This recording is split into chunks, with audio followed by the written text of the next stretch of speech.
Welcome to It's an Inside Job, the podcast where we equip you with actionable skills to build resilience, enhance communication, foster well-being, and lead and coach with impact. I'm your host, Jason Lim, and every Monday we bring you expert insights and real-world stories to help you thrive and succeed.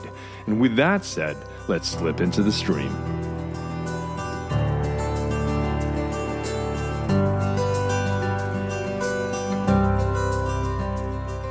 Well, welcome back. This week's question we want to try to answer is, have you ever wondered how much control we have over our brain health? Can lifestyle choices, education, and sleep patterns influence cognitive longevity and prevent conditions like dementia? Well, in this week's episode, I sit down with Jay Ingram to explore these critical questions. Now, Jay has spent decades making complex scientific concepts accessible to the public. He's hosted Canada's premier science radio program, Quirks and Quarks, as well as Daily Planet on the Discovery Channel Canada. He's also an accomplished author who's written 20 books, many of them bestsellers, translated into 15 languages. His work in science communication extends beyond broadcasting and writing, including serving as the chair of the Science Communications Program at the Banff Centre, and co-founding Beakerhead, an initiative blending arts and engineering to engage people in science. Recognized for his contributions, he's a member of the Order of Canada and has received numerous awards for public science awareness. So in this conversation, we dive into Jay's extensive research on dementia. We explore what dementia truly is, why it's often misunderstood, and what steps we can take to mitigate its risks. So whether you're looking for ways to keep your brain sharp or simply want to better understand how cognitive decline works, this episode is going to be right down your alley. Dementia is a growing problem. It's always been around, but the numbers seem to be increasing. And maybe you, dear listeners, know someone who is suffering from dementia. So without further ado, let's slip into the stream with my compelling conversation with Jay Ingram.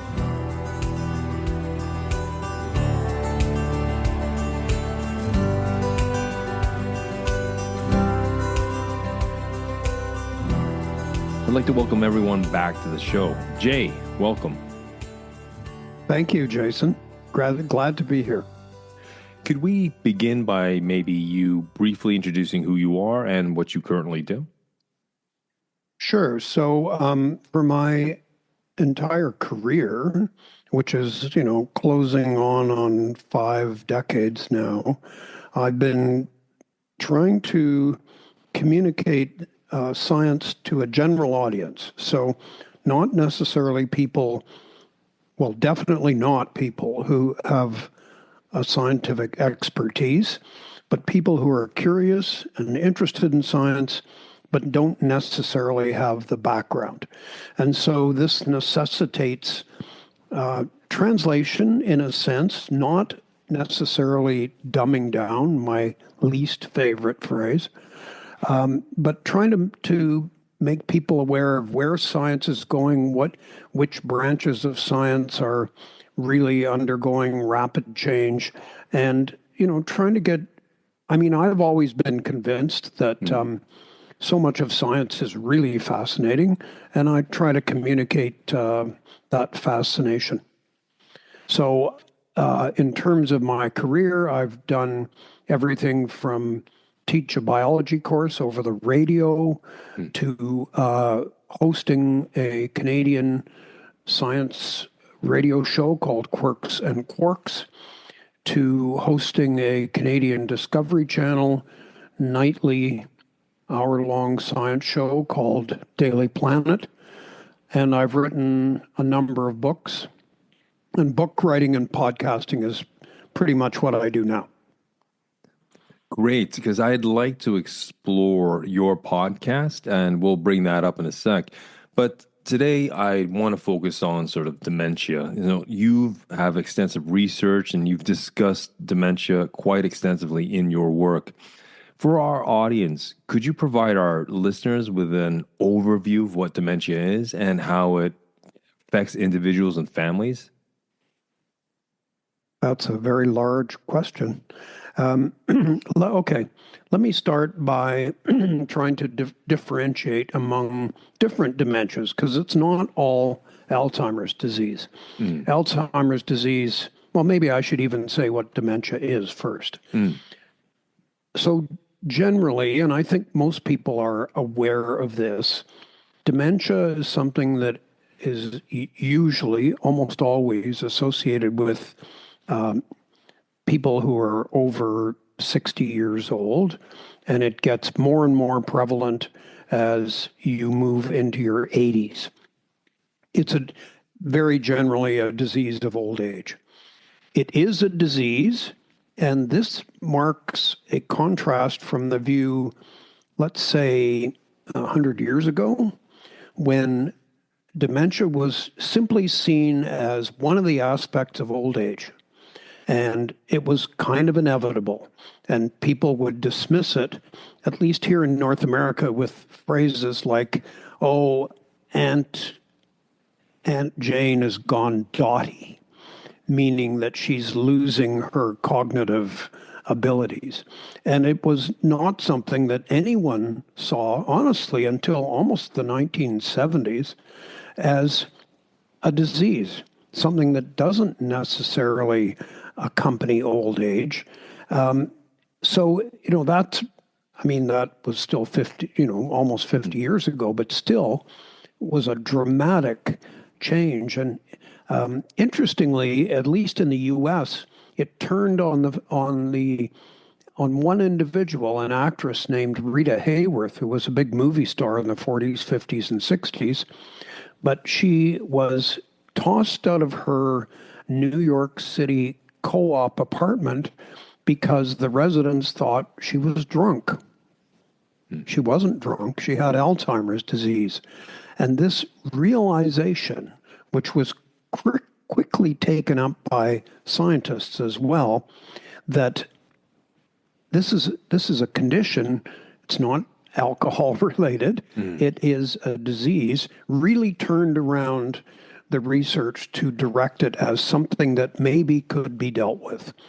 So that's kind of a pocket history of dementia, although, even though today we think it's an epidemic, and you look at the numbers and you see, my God, the numbers are going up dramatically. There are going to be millions of people globally in another 5 years that have dementia. But there's no indication that dementia is in any way new. There are compelling descriptions of people from the 1600s, the 1500s, who clearly had dementia. The issue now is, as I said a minute ago, it's a disease of old age. And so as more and more of the world's population moves into that old age band, where more people are living in their 90s, even into their hundreds, it's inevitable that more people will come down with dementia. Okay, so that's that. Alzheimer's, which is what Rita Hayworth had, is the most common. I think the current figure is something like 75% of all dementias are Alzheimer's disease. But there are other kinds. Vascular dementia, which involves inadequate circulation of blood to the brain, is another one.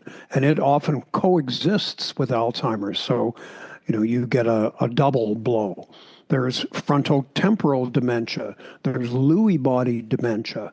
There's even a dementia caused by prions, those are relative or the key components of mad cow disease.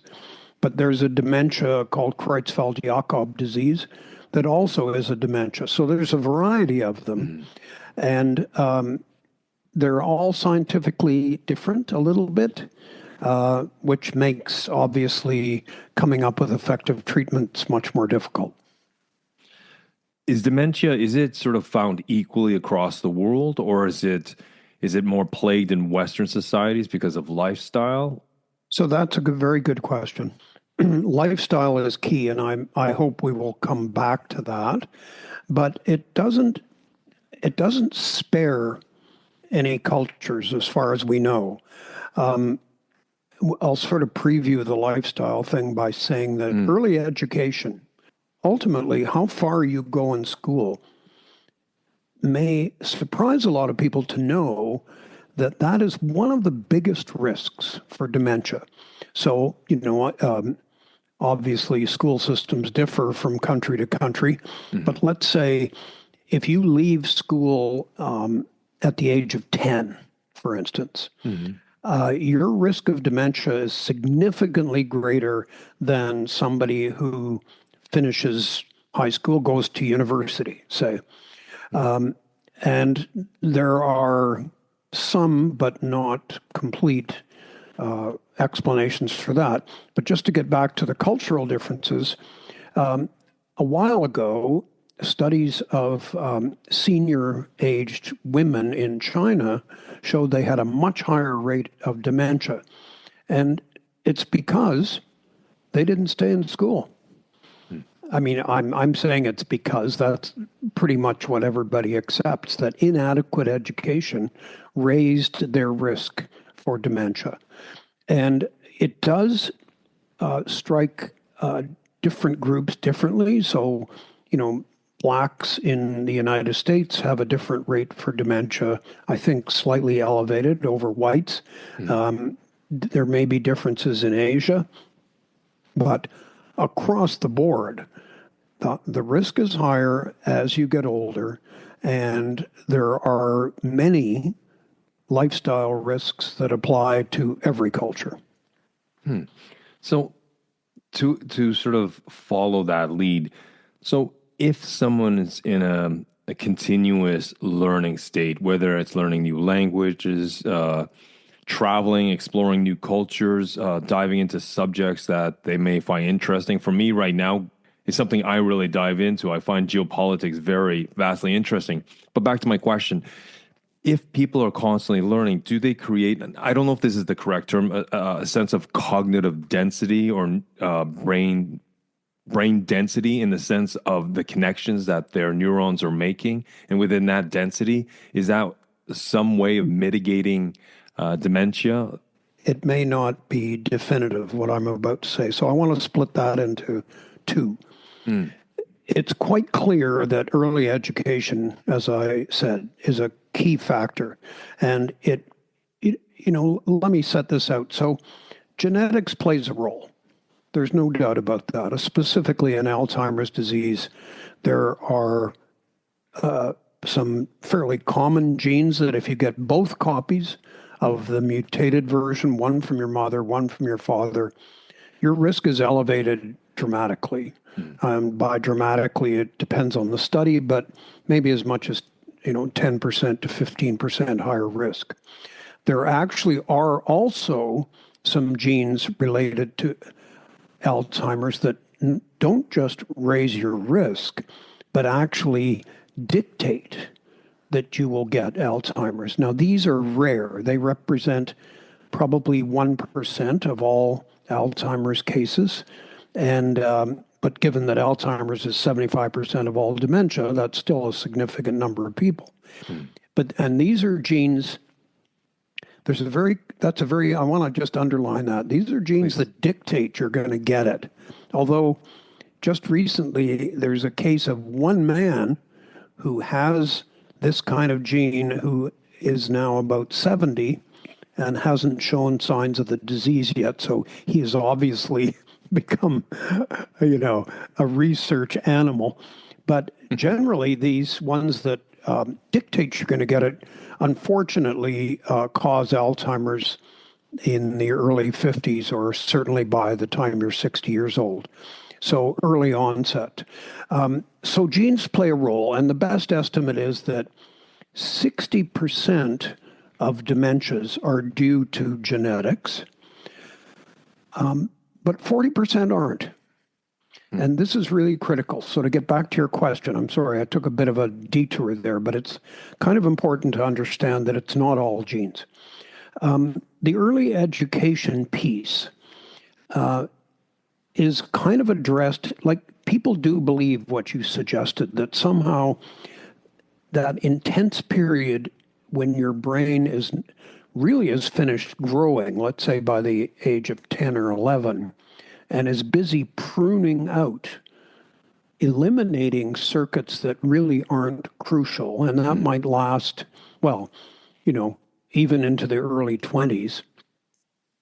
That's a crucial time, and something is going on, and nobody yet has really pinpointed, what that is, but somehow it's more efficient communication among neurons. And it's generally called brain reserve. So if you have this brain reserve from early age, then it's quite likely that you will either not get dementia, or even if you live to a really advanced age, if you do get it, you'll get it later. So this obviously, whatever brain reserve is, it'd be nice, as you suggest, to continue to exercise your brain, to challenge it cognitively, so that you can maintain that brain reserve. The data on that is not nearly as solid as establishing brain reserve by staying in school. And I think it's probably because when you're in school, you're not only mentally challenging yourself in a in a more challenging way than you might when you're 40, let's say, because you have an option when you're 40, you can put the book down and go watch TV or something, whereas when you're in school, you don't. But also, it's a critical time for brain development. And, there are some qualifications, but I'll just say it. So critical time in school, challenging situation, that's the best way to establish this kind of reinforcement of brain reserve. But, as we continue to talk about dementia today, I will be saying that keeping your brain active and challenged is probably a good thing even later in life. It's just not yet clear that it's quite as dramatic a benefit as if you had stayed in school. Yeah, so what I'm hearing, Jay, is that in the early educations, when our brains are developing from whatever it is, from the time we're born till I think it's mid-20s, when our prefrontal cortexes are fully established, this is the prime time to kind of shield ourselves to some extent against future dementia.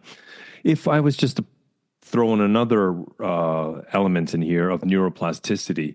Now, neuroplasticity, for our listeners who don't know, is the brain's ability to adapt to new learning, such as learning a language or a consistent way of thinking, a mindset per se. Because of the science that we know that the brain is very plastic, that it can adapt to environments and to learnings. What aspect does this play into it? I know this is an extension of what you've just spoken about, but how does neuroplasticity play into this to the extent you know?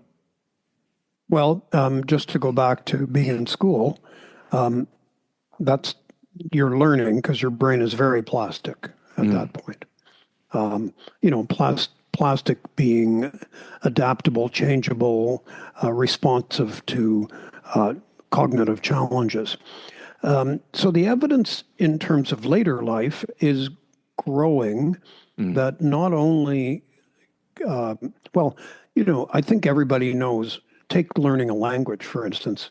It's way easier if you're 8 years old and surrounded by the language, not just taking it at school, than it is when you're 48 years old. So that's more evidence that that's a critical time. But there is emerging evidence now that even in late life, let's say 60 plus, you can generate new brain cells. And, it used to be thought that once the brain reached adult size, it was pretty much frozen in time, but it's not. And I think that these are all areas of ongoing research, but there is pretty good evidence that if you really cognitively challenge yourself, you can establish not just new brain cells, but new connections among brain cells. I suspect that no matter how much we learn about that, that's still not going to be as good as doing it early, but it's still something that is absolutely worthwhile doing. Let me give you a really cool example of this effect. So there was a long-term study going on in the U.S. It's still going, but it had its main impact 20 years ago, called the Nun Study. And it involved a series of convents called the School Sisters of Notre Dame. And they agreed and they're a nice experimental group because they have the same living conditions, the same diet, the same activities, and everything else. So, and they agreed to do semi-annual, like every 6 month psychological tests, and then have their brains examined after death. So one of the amazing things that was found was that to enter the convent, and this girls would usually apply when they're 19 or 20, they had to write an essay, a short essay on why they wanted to join the convent. And these essays were just stuck in a desk drawer, and I'm talking like now the 1920s and 30s, and then re-examined in the late 90s and early 2000s. And it turned out that the richer the language that was used by novitiates when they wanted to enter the convent, so we're talking 19 and 20-year-old girls, the richer the language, the less likely they were to get Alzheimer's disease. And, it's a remarkable example of how things that you were engaged in or doing when you were maybe still a teenager can extend over the arc of your life to when you're 80 or 85. And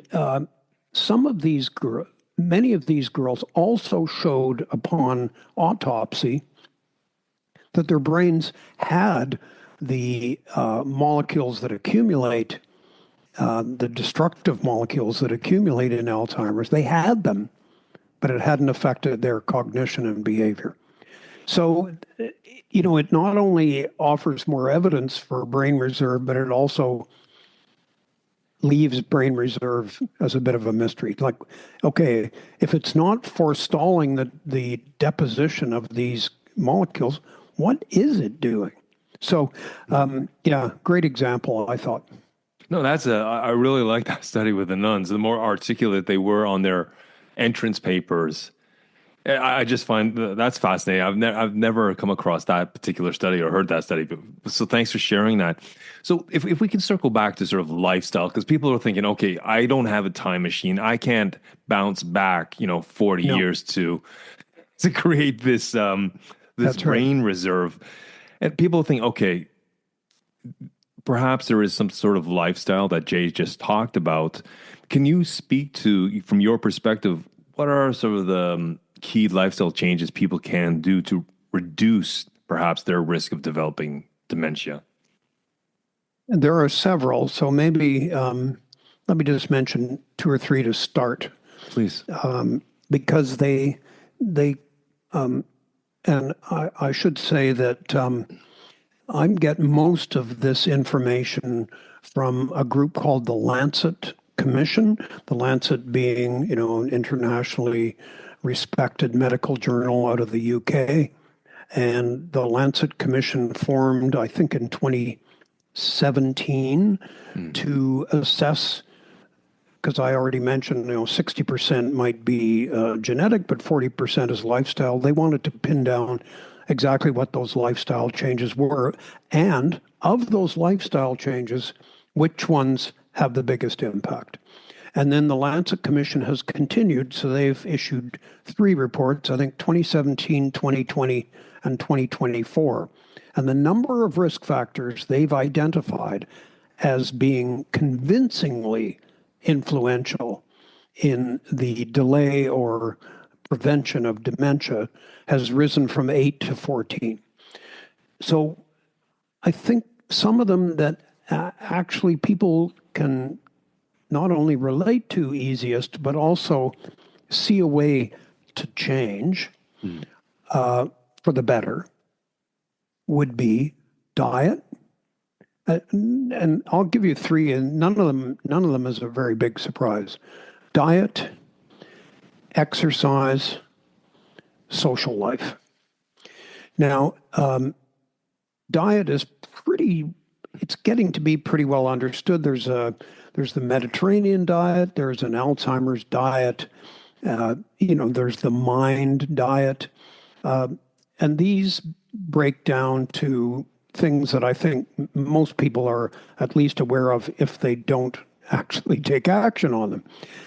Less fat, lots of protein and fiber, less sugar, all, things that less processed food, things that I think we have heard more often than not that are good things. They do have the diet effects directly influence a lot of cardiovascular issues like diabetes, obesity, high blood pressure, LDL cholesterol, the so-called the bad cholesterol. These all are impacted by diet, so it's not surprise. And those things that I just mentioned, diabetes, obesity, LDL cholesterol, and high blood pressure, are all considered risks. So here you have diet as being a kind of linchpin that if you adopt the right diet, this will have an impact, a positive impact on many risks. The best advice I'm doing a podcast right now called Defy Dementia, where this is what we talk about, lifestyle risks.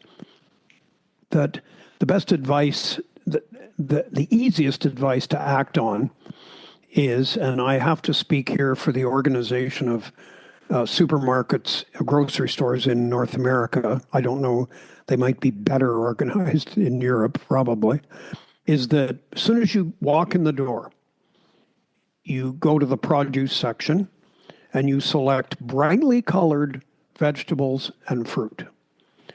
And if you do that first, and then, of course, eat them eventually, that's the best move you can make, because you're getting more of your diet from fruit and vegetables, both of which are incredibly important, not just for the prevention of dementia, but everything else. And it's an easy step. This is one of the things, I'll talk about the other two lifestyle first, and then we can talk about maybe how easy is it to change. So social life. Social isolation and loneliness sound like the same thing, but they're not. You can feel lonely at a cocktail party where you're surrounded by people you know, but you just don't feel that you're really good friends, that you're not really connected to them. You're lonely.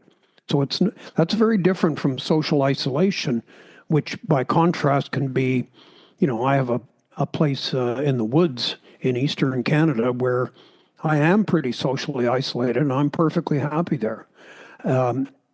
It's a different thing. But the two of them, if I were to stay at my place all the time by myself, that wouldn't be good for me. And being lonely, and the Surgeon General of the U.S., the outgoing Surgeon General, said a couple of years ago that America is enduring an epidemic of loneliness, partly caused by COVID. So it's very, very important to maintain social contacts. The question is how, and I'll just get to, I think the third thing I said was fitness. Exercise, so, yes. Again, a quick way of increasing your fitness a tiny bit is that if you happen to drive somewhere to shop, park as far away from the building you're going to be shopping in as possible. So instead of, trying to shorten your walk, make sure it's a little more substantial. That's a very tiny thing.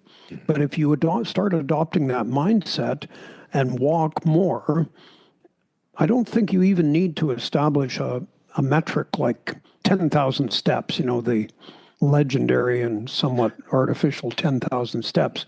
But again, fitness is really, the more fit you are, And again, it comes back to the cardiovascular issues, obesity, diabetes, etc. You're going to address those if you're more fit.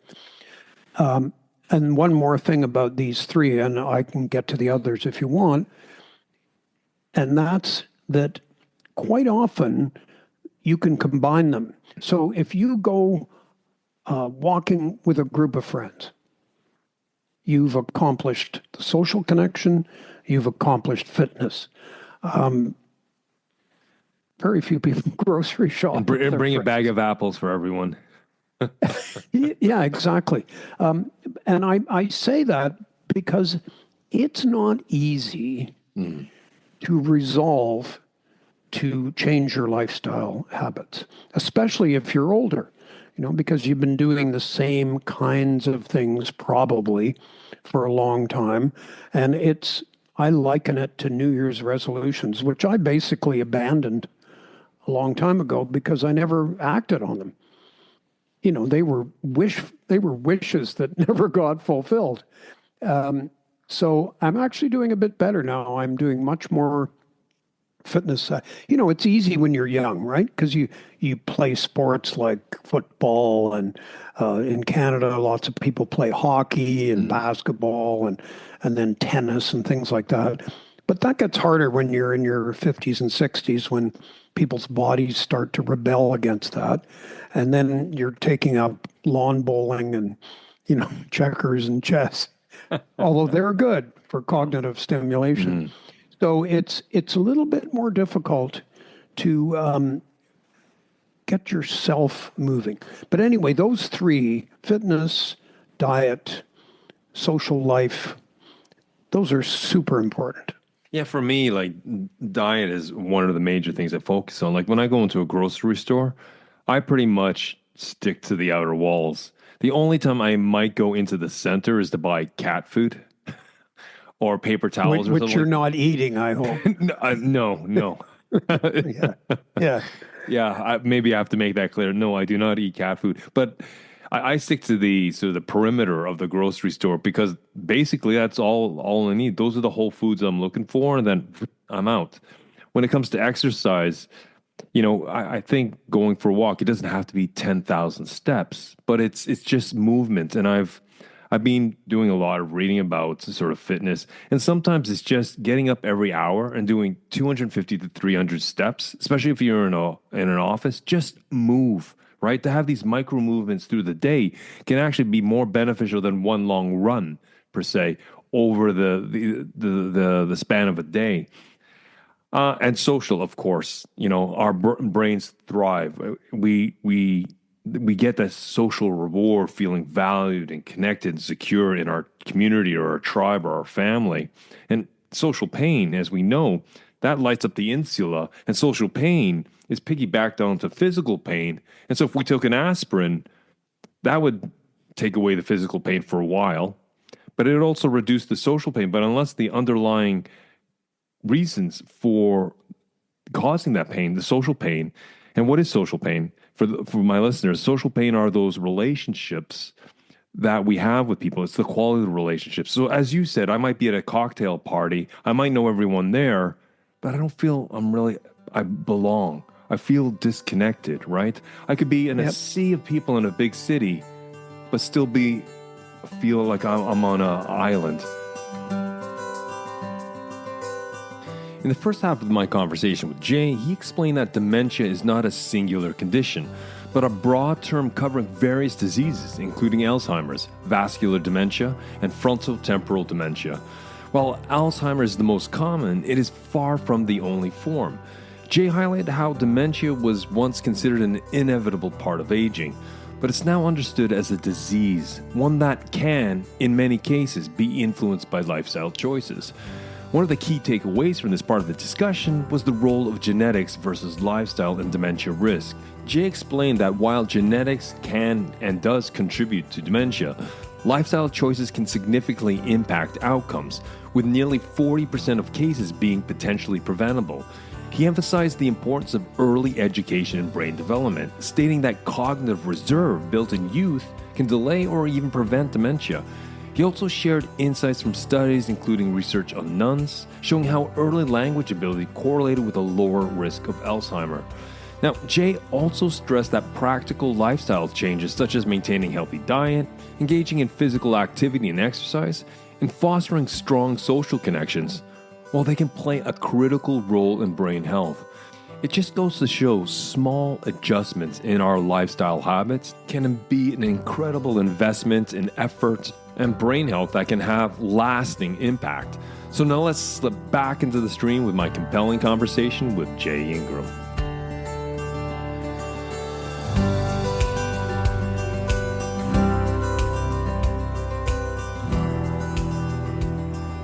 How important is sleep as part of a preventative measure? Very. And it's well known. Well, it's one of the Lancet's 14 identified risks of disturbed sleep. There are, and of course, it's well known and sort of well accepted that as you get older, your sleep becomes more disturbed. You wake up more in the night. There is probably a scientific / medical reason that there might be that there's a contribution to at least Alzheimer's disease, because it's widely believed that in deep sleep, like the dreamless sleep that you only spend maybe an hour and a half or at most 2 hours in every night, is an opportunity for the brain to flush out some of these chemicals that are contributors, maybe even probably causes of Alzheimer's disease.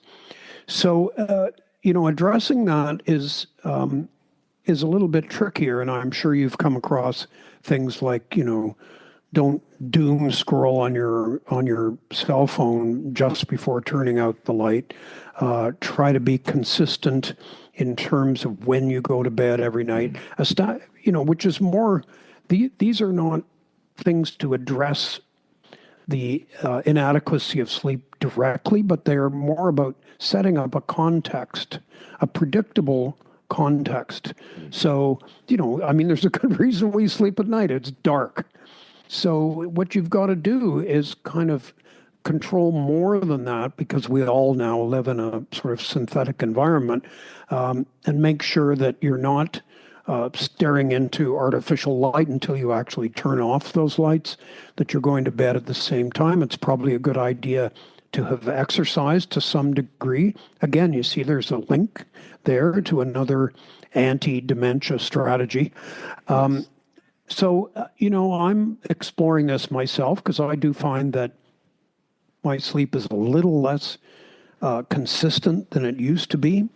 I'm consoling myself, because even if I wake up at 5 a.m, I'm generally able to go back to sleep. And so I have that break, but it's not like I'm then sleepless from that point on.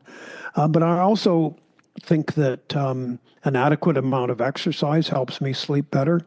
Of course, if you go online, then you're convinced that it's your mattress and your pillowcase that are the reason you're not sleeping very well.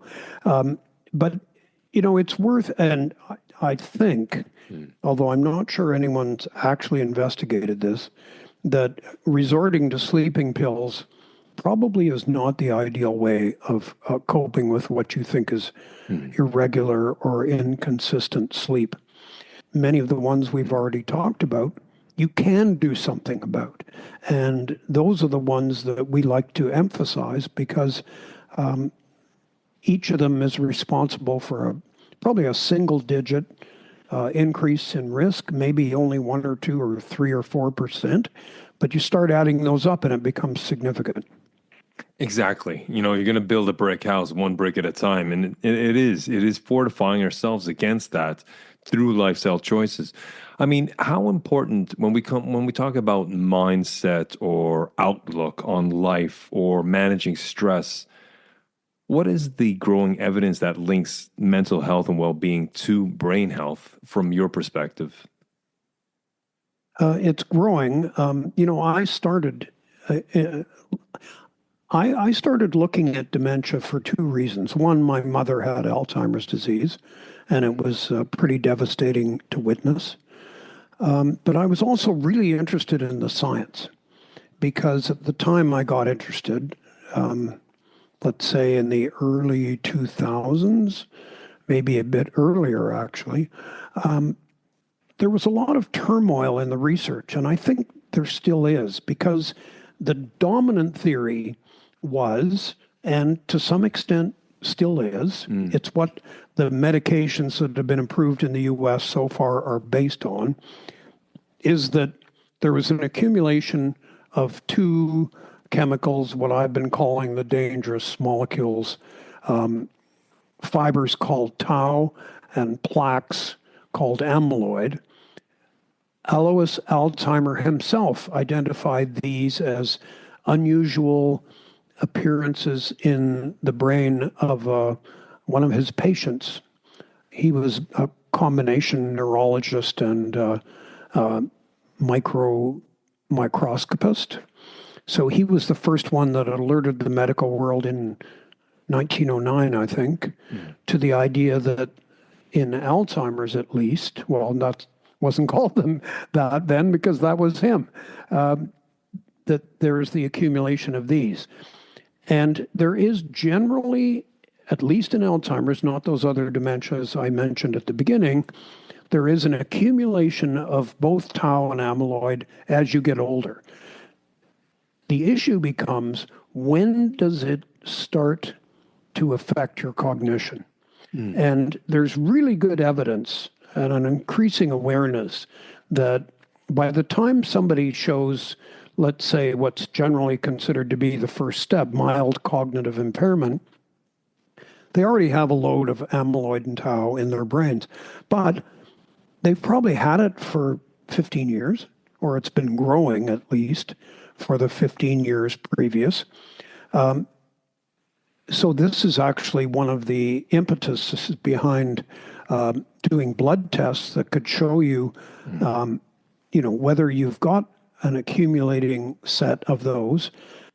The plaque, is this a buildup of the detritus that our brains are not able to sort of clean out? Like when we sleep, our sort of the neural connections kind of shrink a little, allowing cerebral spinal fluid to kind of wash it out, almost like a dishwasher.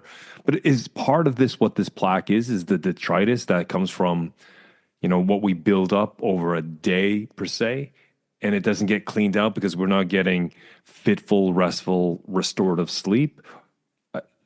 I think most people would say that it's not necessarily normal detritus, that, this is where the genes that predispose you to Alzheimer's, and again, this is not the ones that dictate it, but although they're involved with amyloid and tau as well, but the ones that raise your risk, that so you have genes that have mutated, and they increase either the amount, the production of amyloid and tau, or the clearance of it, one or the other, or perhaps both.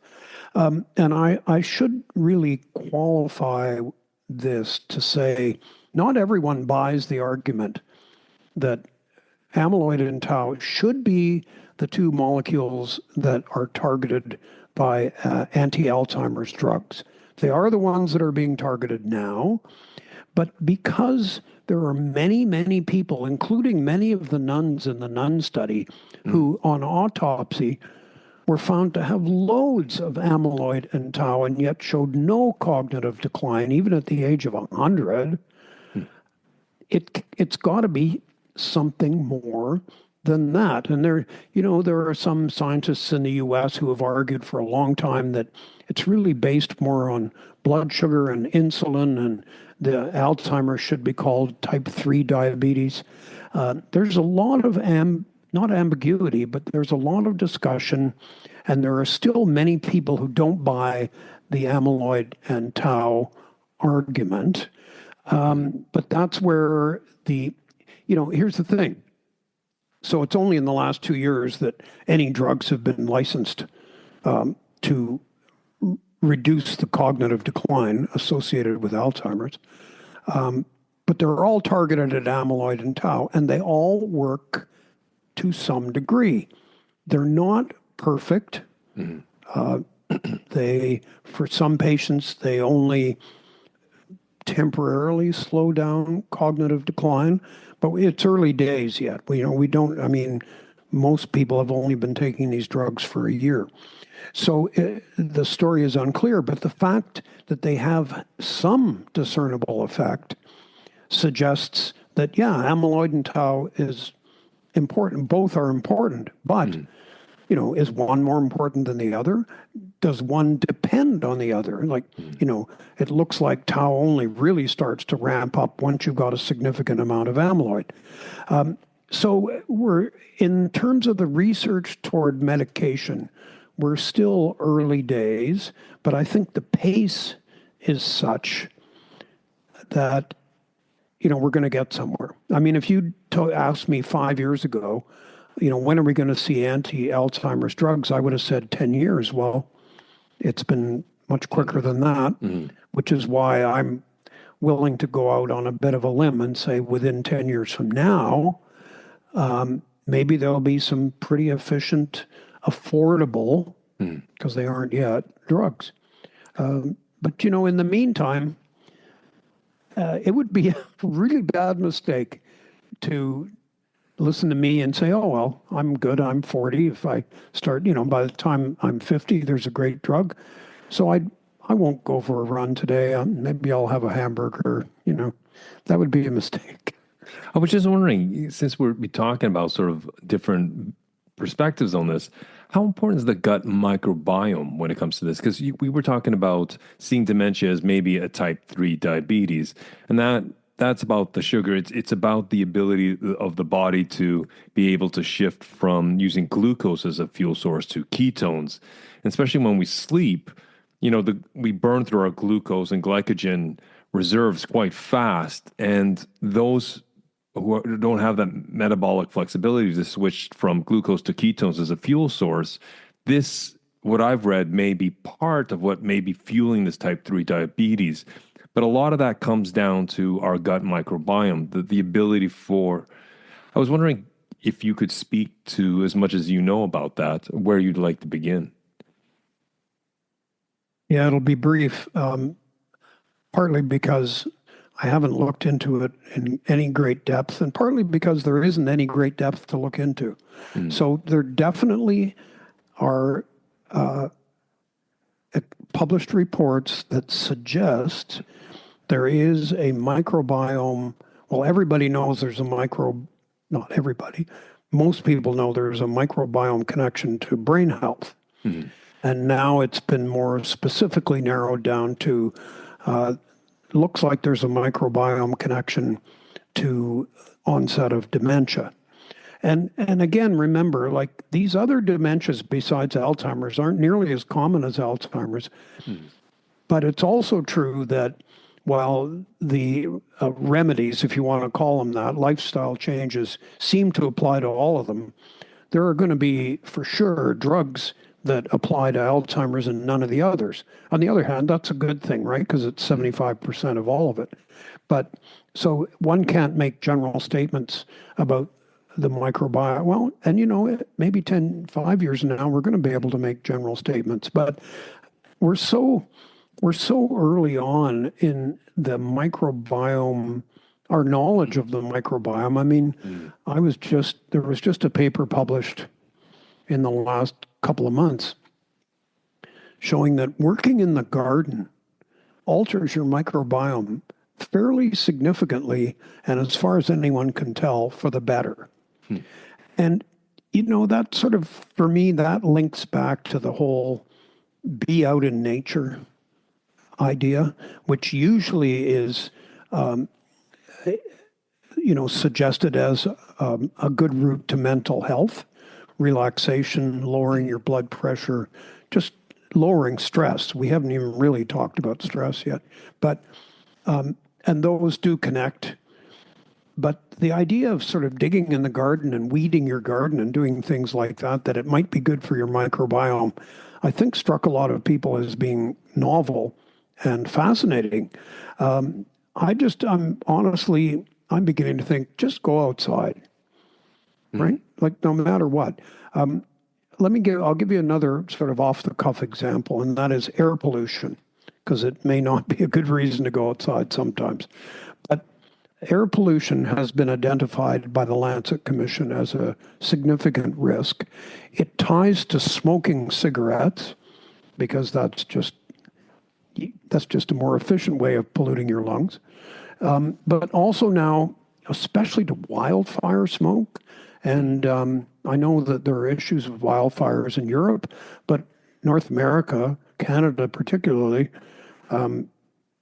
we now see summer, at least in Western Canada, as wildfire season. I mean, that's just a fact of life, allied to climate change. There's the particulates in the air you're breathing in. Yeah.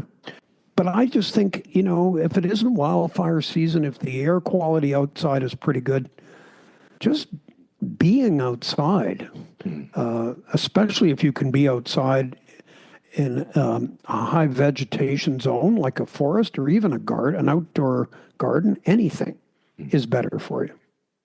Yeah, I'd like to segue more to stress because, a lot of us feel psychosocial, emotional stress.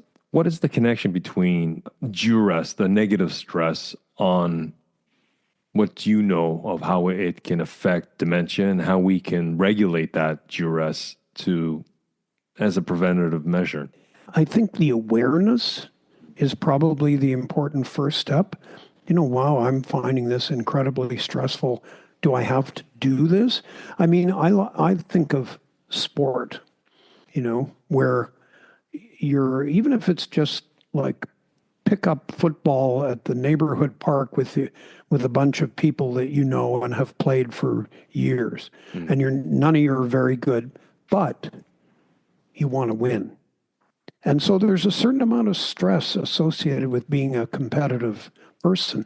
But I wouldn't say generally it's a bad thing. I think it energizes you. It forces concentration and attention. There's nothing wrong with, in my mind anyway, wanting to win. It's just that, when the game's over, you go have a beer or something, and you don't carry over your antagonism to the pub.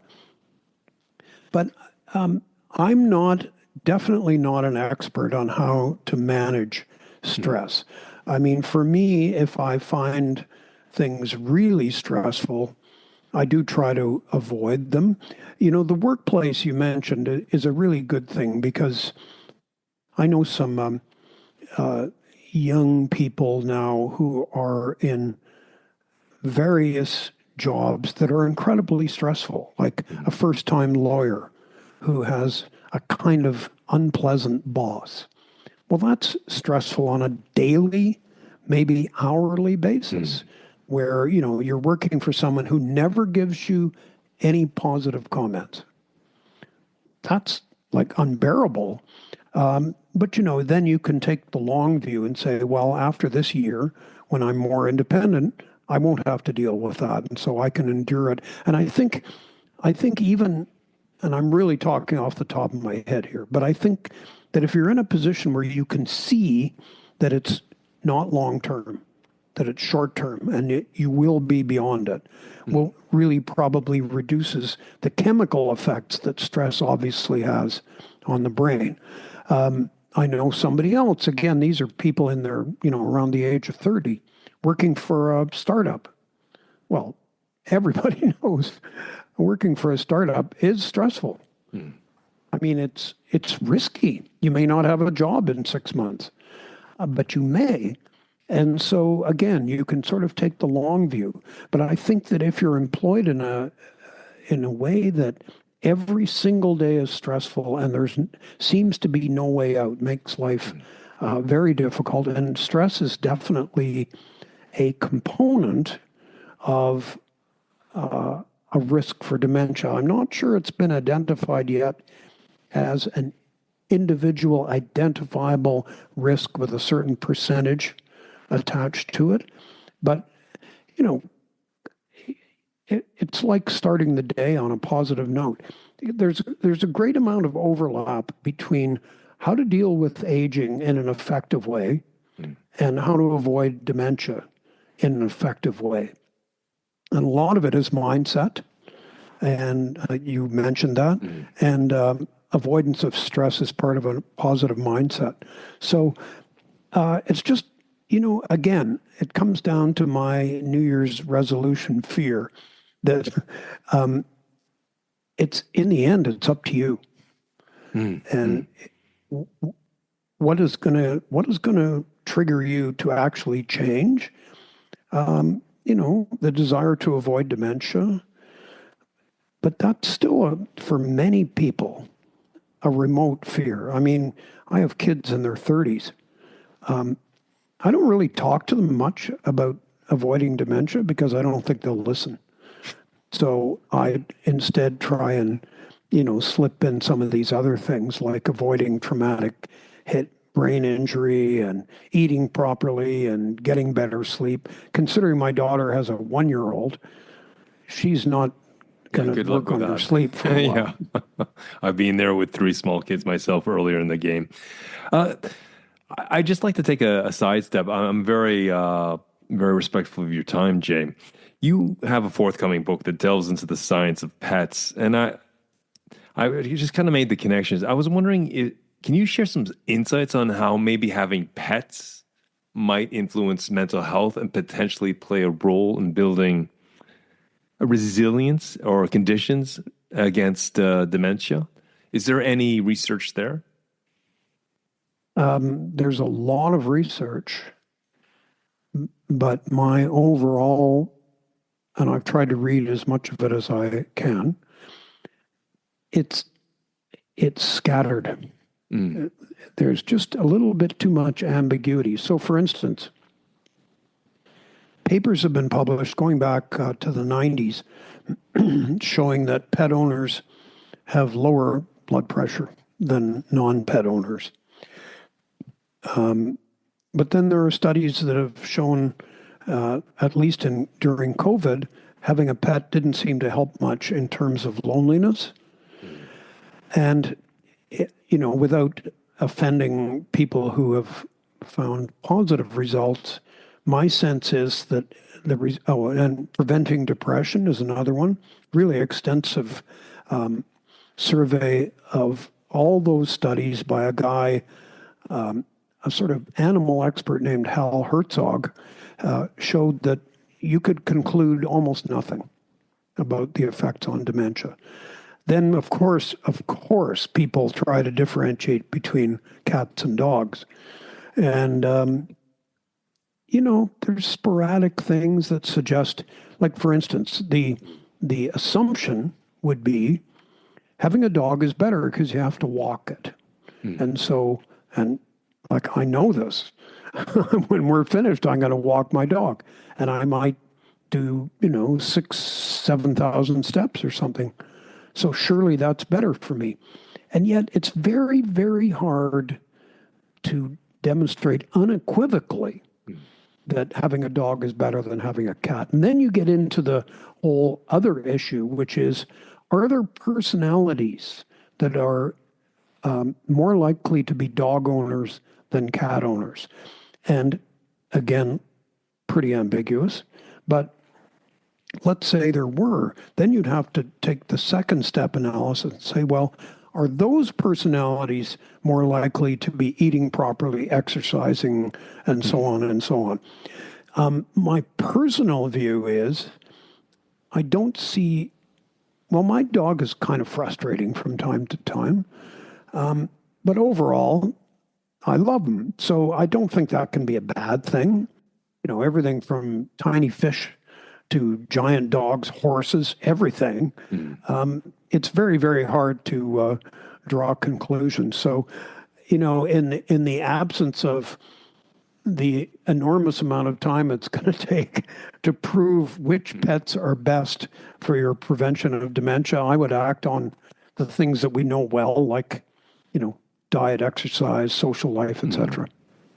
Yeah, I guess. I mean, if you love your pet, it adds something to your life. It calms you down. It's something that enriches you. I can't see it being a negative thing. We can't prove it scientifically now or papers on it. But I guess, if you love your dog, you love your cat, you're pet elephant, whatever. I Yeah, can only see that as a good thing because that creates that social bonding at maybe at a yeah. different level. I Jay, think it even if you don't bond. So I've had pets that, like I had a pair of lizards once. It would be a stretch to say that I bonded with them. I was interested in watching them behave, but I didn't talk to them like I talked to my dog. So even if it's just limited to your own sense of well-being, then that would be something worth thinking about. I want to just add something just came please, through my mind that I please. wanted to add to the whole idea of keeping yourself cognitively engaged. Because we talked a lot about the early education effect, and maybe not as much as we should have on the continuing to engage yourself cognitively. So people say things like, play Sudoku, do a crossword puzzle, play the New York Times Wordle, and so on and so on. One piece of advice for people who depend or are using those with an idea to preserve their cognition is that once you get really skilled at the puzzle and you've learned the routines, you know what the crossword puzzle designer likes to put in the puzzle, it's time to move on to a different puzzle. And that's not a point that's often made, but it appears to be really important that cognitive engagement must include a sense of something about novelty. The other thing about cognitive engagement that, so I played the violin when I was a kid and then kind of definitely got away from it. I'm starting to pick it up again though, because any sort of expression, in like painting, a musical instrument, joining a choir, you wouldn't believe the number of, where I live in Canada, the number of choirs that have been formed from people, just older people who want to keep engaged, people who already have dementia, and caregivers. It's astounding. And, it's just an amazing experience. And there was a famous, I can't remember the title of it, there was a famous YouTube video that was circulating maybe 10 years ago where a guy took iPods into long-term care homes in the US and played music for, people living with dementia, sometimes deeply in dementia, played the kind of music they loved when they were younger. And the impact on those people, even in just for a few minutes, was amazing. From inaction to joy. And the power of music, I think, is important and maybe has yet to be explored in quite as much detail as it should be. And sorry, maybe I'm going on too long here, but there's another aspect when I mentioned people in a choir being, people that are cognitively intact, people living with dementia, and caregivers. Caregiving raises the risk of dementia for the caregiver significantly. And I think from what we've talked about, it should be pretty obvious why that is. Do you really eat normally if you're a 24, even if you're not 24 hours? If you're caregiving for somebody, do you sleep well? No. Are you stressed? Yes. Are you getting adequate fitness? Probably not. And, I've seen figures that your risk for dementia rises seven is 7 times greater if you're caregiving for someone with dementia. Now, your risk might have only been 1%, 2%, whatever it is as you get older. And so it's 15% or something. That's kind of equivalent to the genetic risk. But it's really, really, really important for caregivers to take time for themselves. We've heard that on the podcast over and over and over again. Do not neglect yourself. It's a generous thing to do, but it's in the long term, it's a bad thing to do. So, yeah, this is a multi-complex issue. No, there is complexity in understanding dementias, the different types of dementia, 60% being genetic, 40% being lifestyle, in those kind of numbers. And if people are thinking, okay, this is so overwhelming, but I think it comes back down to the fundamentals that you were talking about, Jay. It's getting adequate rest. It is eating well, whole foods. It's getting exercise. It's not running a marathon every day, maybe just a few thousand steps, getting outside, making those social connections, you know, managing stress, yes, you rest. Positive stress is great for you, but it's, minimize the negative stress to the extent one can. And that has to do with controlling the autonomic nervous system, right? Understanding your heart rate variability. All of these different things, I think, can really contribute to, as you said, it might only be 1 or 2 points, but all together, the summation of this, when we amalgamate all of these effects, they can have a significant impact in mitigating or reducing the risk of gaining dementia. Well, if you're told that 40% you can deal with as much as it's probably even a bit more than 40%, 45%, somewhere in that range. If you're told you can reduce a significant part of 40%, why wouldn't you do it? Well said. Well said. We are coming close to wrapping up this episode. Jay, I was wondering, is there any last words you would like to share with our audience today? Well, I mean, I would recommend people listen to our podcast called Defy Dementia. You can find it on any podcast outlet. But, setting aside the marketing that I just did, I think the first and most important realization is abandon the idea that because your aunt had dementia, you're going to get it. Even abandon the idea if one of your parents had it, abandon it. Because there's not a lot you can do if you have bad genes. But there is a lot you can do if you have bad genes. And so it's up to you. And, I would admit over and over that something being up to you still represents a giant step to take. But like you just said, take a little bit at a time. You don't have to ramp up to 100%, involvement in everything that we've talked about. Just, a ship is hard to change course. It takes a while. A life is the same. And, but you can do it, and you might be amazed. You would be amazed if you just did some of these things, like the way you treat the grocery store. Just do that instead of heading right for the cans of processed meat. Go around the perimeter and then shape your menu according to that. Even if you just do that,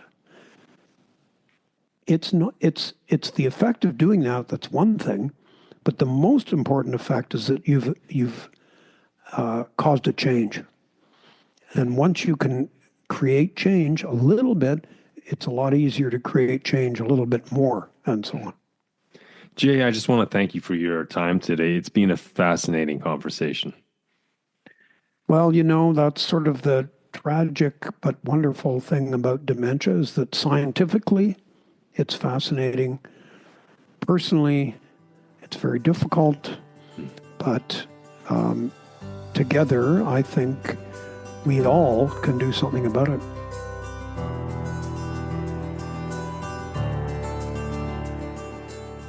As we bring this episode to a close, Jay emphasized the critical role of sleep in preventing Alzheimer's disease. He explained how deep sleep helps flush out harmful proteins from the brain, and shared practical ways to improve sleep, such as maintaining a consistent bedtime routine and reducing exposure to artificial light before bed. We also explored the strong link between exercise and sleep quality, reinforcing the idea that movement plays a key role in cognitive health. Stress management was also another crucial topic. Jay pointed out that stress itself isn't necessarily harmful, it's how we respond to it that matters. He suggested viewing stress with long-term perspective and incorporating outdoor activities, particularly in high vegetation areas such as parks and forests, to help reduce its effects. He also highlighted how maintaining a positive mindset and engaging in challenging cognitive activities such as learning new skills or playing a musical instrument, well, how it can contribute to cognitive resilience. We also discussed the importance of personal agency in brain health. Jay encourages us all to move away from the idea that dementia is inevitable, even for those with a family history. Small, intentional lifestyle changes, whether it's diet, exercise, sleep, or stress management, well, they all can significantly reduce cognitive decline and promote long-term well-being. Well, I hope this conversation has provided you with some valuable insights, knowledge, and some actionable strategies to incorporate in your daily life. Now, if you found this episode helpful, consider sharing it with someone who might benefit from it. Jay, a personal thank you from me for spending some time with me today. It was a brilliant conversation and I found it very, very insightful. And I also see that I can make some tweaks in my lifestyle in order to, consider brain health impact for the future. So thanks a lot. And folks, thank you for spending some time with me today and allowing me to be part of your week. I will see you Friday for Bite Size Friday. And until then, keep well, keep strong, and we'll speak soon.